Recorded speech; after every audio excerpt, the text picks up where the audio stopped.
Hello, and thanks for joining us for the USGNN Monthly Newscast, sponsored by US Glass Magazine. I'm Megan Headley. And I'm Holly Biller. We've kept busy covering a number of events over the last month. We'll take a look at the Flat Glass Logistic Council's recent meeting on glass transportation, the topics under discussion at the American Architectural Manufacturers Association's National Conference, and the technical presentations given at Glass Performance Days in Finland. We'll also glance at the design focus behind NeoCon and Construct 2009. So let's get started. While the Memorial Day holiday didn't put gas prices as high as they were this time last year, costs for gas are still one issue to consider when it comes to shipping flat glass. However, at its May meeting in Chicago, the Flat Glass Logistics Council discussed a host of other challenges, ranging from the need for newer equipment and capacity problems to foreign competition and an aging driver population, as well as the cost of litigation. In addition, Tim Lawson with Maverick Transportation provided a number of safe handling tips for shippers, receivers, and drivers, ranging from keeping loading docks clean, level, and free of trip hazards to proper stacking of packs within the truck. For more safety guidelines and future meetings, you may want to visit the website posted at the bottom of your screen. On June 1st, the American Architectural Manufacturers Association National Conference opened in Minneapolis with a conversation on green. The Green and Sustainability Specification Development Task Group discussed the latest version of its proposed criteria for a sustainable products certification program.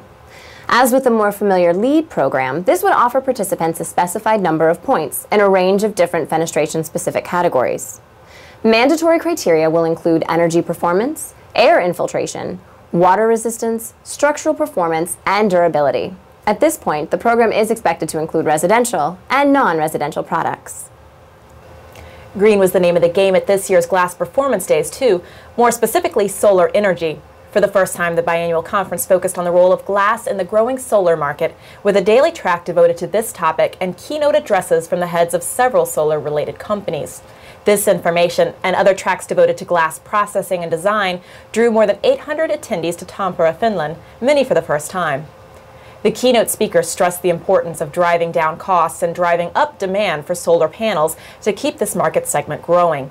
Each seemed confident that glass will remain the primary material over competitive products for encapsulating solar cells and PV modules. The speakers also stressed that solar is just beginning to grow, with grid parity optimistically predicted to occur within 5 years. To keep up with this predicted demand for photovoltaic and concentrated solar powered products, the speaker suggested that several float glass lines would need to be dedicated to solar glass production by 2012. Another notable addition to that list was that this year, for the first time, GPD included an architects forum that highlighted case studies and offered information on other glass trends. Architectural consultant Charles Bostic cautioned his audience that many of the leading architects are choosing between designs that are complex or more complex, particularly as new modeling tools and programs such as building information modeling ease the process of transferring information among contractors.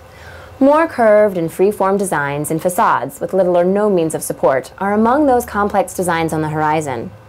Many of these trends were supported by additional seminars on these specific topics. Megan, I know when I went to GPD it was a great experience, and half the education seemed to come from seminars and half seems to come from networking opportunities. It's definitely still the case this year. Show organizers created a number of opportunities for attendees to gather to discuss the presentations with the speakers and with each other. Since the conference continued this year to attract managers and high-level decision makers from all over the globe, one might expect a number of these trends to pick up steam in the construction of new projects around the world. While GPD covered a broad range of topics, the glass exhibitors at NeoCon World's Trade Fair, June 14th through 16th in Chicago, were very focused on design. More than 50,000 attendees learned about the ways in which glass can be used to make a unique statement. The event offered products for the design and management of the built environment for glass. That focus seemed to emerge in a variety of product offerings, emphasizing color and imagery. Digital printing technologies were a big push for several exhibiting glass fabricators, as was digital direct-to-glass printing technology. Many of these exhibitors offered the message to attendees that decorative glass is a hot new way to add style to a variety of applications, from the commercial arena to residential bars, countertops, and backsplashes. The architectural glass industry also found a voice at Construct 2009, held June 17th through 19th at the Indiana Convention Center in Indianapolis. The show was geared towards designers, specifiers, engineers, and contractors in the non-residential building industry, and a handful of glass-focused exhibitors used the opportunity to showcase their latest products. While glass may not have been a focus of the event and traffic may not have been as steady as everyone would have liked, exhibitors such as PPG, Dorma Group, and C.R. Lawrence noted that they received some unique leads for their effort and that they'd be interested in exhibiting again in the future.